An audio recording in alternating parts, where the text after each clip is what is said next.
Hello, I'm Janelle Shalla, and in this video I have the privilege to discuss one of my favorite childhood minerals, which is a type of fluorite, which we normally refer to as Bingham blue. I'm going to show you a couple of examples, not close-up. You won't get to see these on the close-up pictures of it, but this was one of my very first mineral specimens when I was a child. You probably can't see it that well, but it's encrusted in little pale blue cubes of fluorite.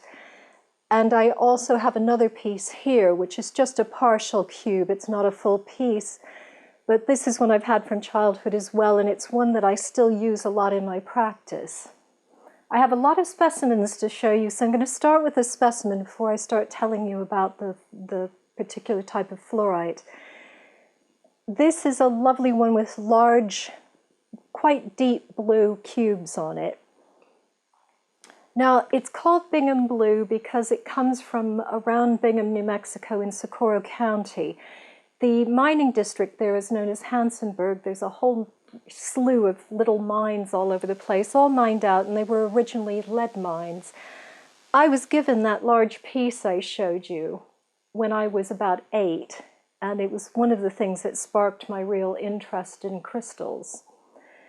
It's the color range and the color zoning with this particular type of fluorite is from pale blue through a deeper blue through to mauve and deep purple or violet. So really exquisite, and a lot of the specimens come with these really well-formed cubes. I haven't done a video yet on fluorite, so I'll talk a little bit about fluorite in general while I show you the next one. Now on this one you can see some of the cubes are blue and some are the mauvey purpley color. It's a really lovely piece, but all of these are. I feel really, it's all exciting looking at these while I'm doing it. I was very excited when I opened the box and saw what I got to show you today.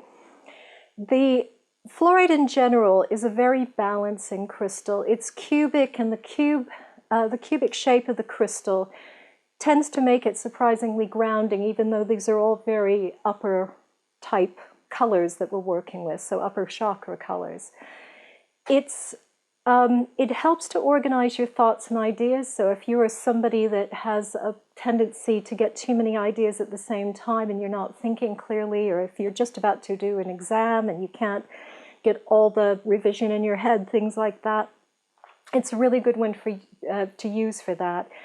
I also call it psychic Teflon because it's very good at allowing you to feel other people's emotions. You know, it doesn't stop your empathy, but you don't hold on to it. So it's a really good one for practitioners who tend to pick up on their clients.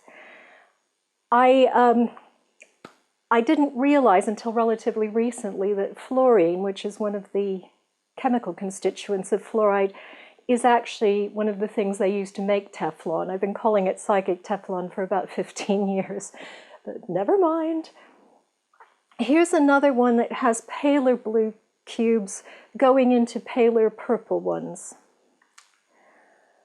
Now, with the Bingham blue, this is an especially nice one. It works obviously being blue with the throat chakra and the third eye. But with the throat chakra in particular, it has a real tendency to open and clear when this is a place we get a lot of claggy energy at the moment. And there's this really strong connection between the heart and the throat.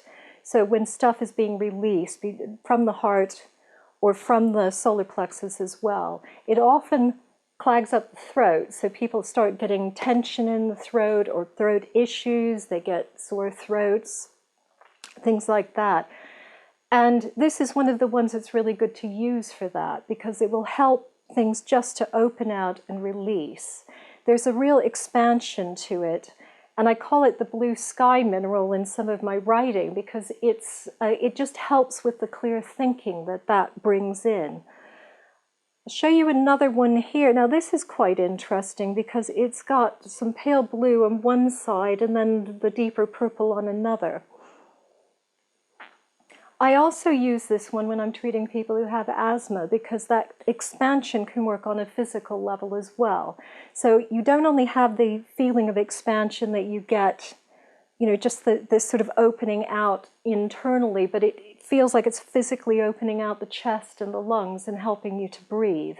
Really nice one for that. This one is the most gorgeous deep blue to purple. Really nice specimen, that.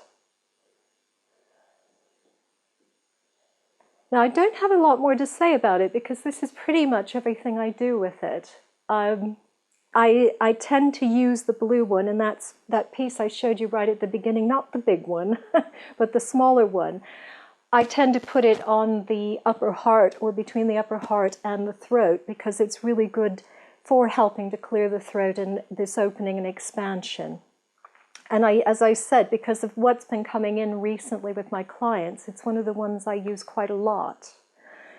I'm going to show you one last piece, and this one is interesting in that it's a broken cube, but within it you can really see the color zoning. So you've got that purple within, and then you've got the very pale blue on the external part of the crystal.